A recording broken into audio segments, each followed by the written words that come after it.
Hi, yo. Hello again, and welcome back to Portal Season 2024. This is going to be episode 6, I believe.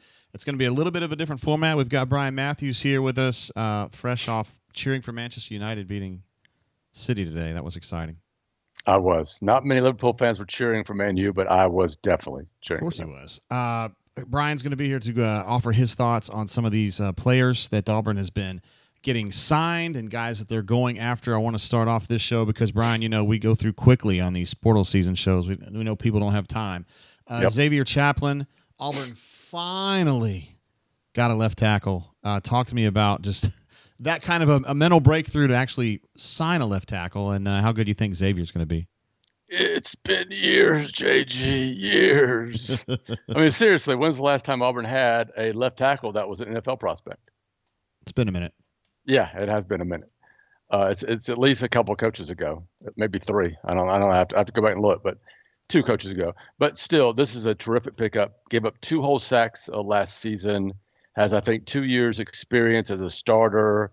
Legit size, 6'7", 320 something. You know, this is what Auburn has needed for years and years. And they finally went out and did it. I'm glad they finally listened to me. I bitched, I complained, I whined, I cried. I got sick of even hearing myself complain about it, JG. So I'm glad it's finally gotten done. And now they can finally start thinking about, okay, so they got Jackson Arnold. Now you got Xavier Chaplin on the left side. Now they're going to probably be focusing on the right side. And the thing is, Josh Thompson from Northwestern was one of the first guys to come in, B-Matt, and he's one of the most highly rated guards in the whole Big Ten. Obviously a great blocking conference, but my thought is they're trying to swing him as a right tackle, and I'm just not sure. What are your thoughts about guys playing inside and outside? Well, I was actually there, I believe, when we talked to Thompson, and he mentioned that Auburn likes him. I think he said inside first, if I'm not mistaken. I'm pretty sure that's what he said. And I think they like Malik Murphy as potentially a right tackle, and he's a guy that has a lot of experience. Mason Murphy, right? Mason Murphy. I'm sorry, Malik Murphy, as a right tackle. So, and they've also brought in the other guard too. So this tells me they see their offensive line this past fall like I saw it, which was not positive in any way, shape, or form, except for Connor Lew. Except for the center position. Right. And I'm not saying those guys can't get better. I'm not saying those guys didn't have moments. But if you want to compete at the top of this conference, you've got to be better up front. And Auburn just wasn't good enough.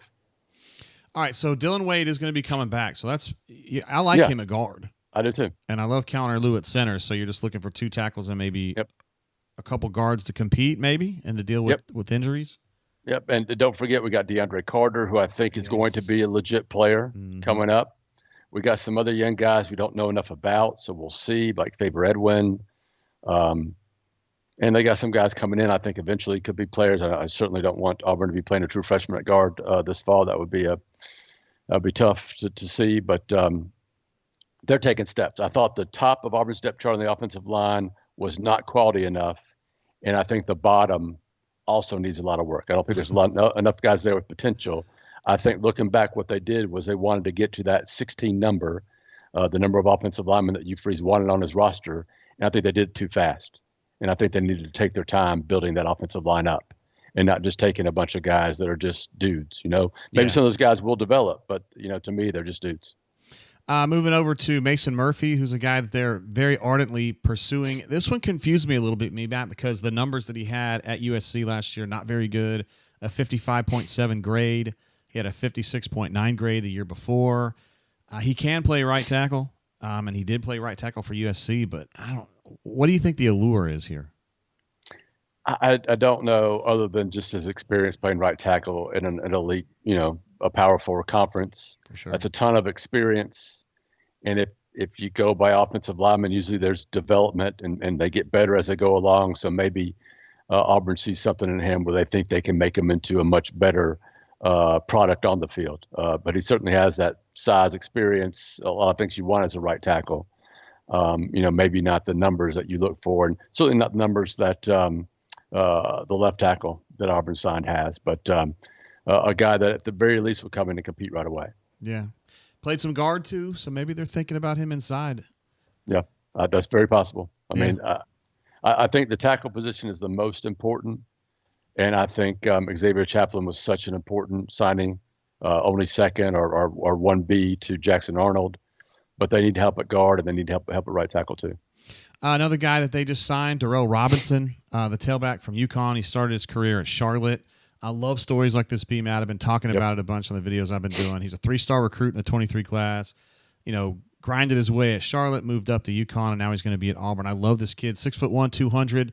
He reminds some people of Ben Tate. What do you think he can do just coming in here, and what do you think his role is going to be? I think this is the kid. I'm not sure. It may have been the edge guy, but I think he's the one that walked into the complex when I was there, Woltotz, and just was like, wow, this is amazing, kind of just said it, And so he was excited if that was him. But either way, I think he's a really good pickup. He's a perfect combination with Damari and Cobb. Yep. Because those guys are a little bit undersized, and he's more of a bigger back. I know he's not.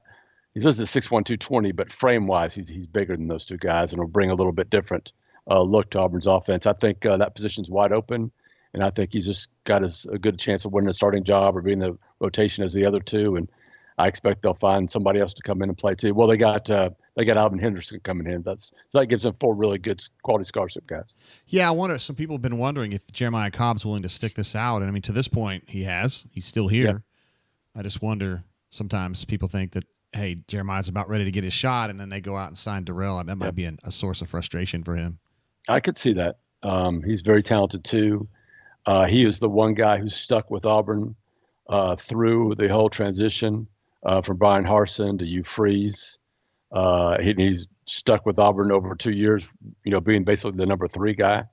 So he has stuck it out a lot with Auburn. So nobody, I think, would be upset, or we certainly understand if he wanted to move on. But on the other hand, this spring he has a chance to maybe win a starting job. So maybe he wants to at least stick around through that. I'm looking forward to Darrell. He can catch the ball. He can run the ball. He can run inside. He can run outside. I think this guy's got some real ability, and I think it's a very good pickup, a very shrewd pickup. Here's the most important one of all, though. Yep. Jackson Arnold, the quarterback from Oklahoma. I have said on the videos, B-Matt, their number one goal, they have to get a QB1. Yep. And this is their guy right here. Does not throw a very pretty deep ball. I think he completed something like 25% last year at Oklahoma. But, B-Matt, I've kind of beaten myself up about, hey, man, he was playing with some bad wideouts at Oklahoma. Yes. How much of that was on Jackson and how much of that was on Oklahoma? What do you think about him? Yeah, and I think they had issues at offensive coordinator too there. So I think they had a lot of breakdowns on that side of the ball for him. I think it's a great fit. He's mobile, right? He can run, so he keeps that element within the offense. And he's a guy that a former 5-star. When he's hot, he can really, really sling it. And you like what he did there at the end of the year once he got over that benching and came back. Played terrific, I thought, against Alabama, against a really good defense. And I think that they beat him 24-3, I think was the final there in Norman. So this is a guy that has now a year of SEC experience, still has 2 years of eligibility, I think, remaining. So Auburn could get a guy maybe that has a great year and goes pro, or maybe he sticks around for 2 years.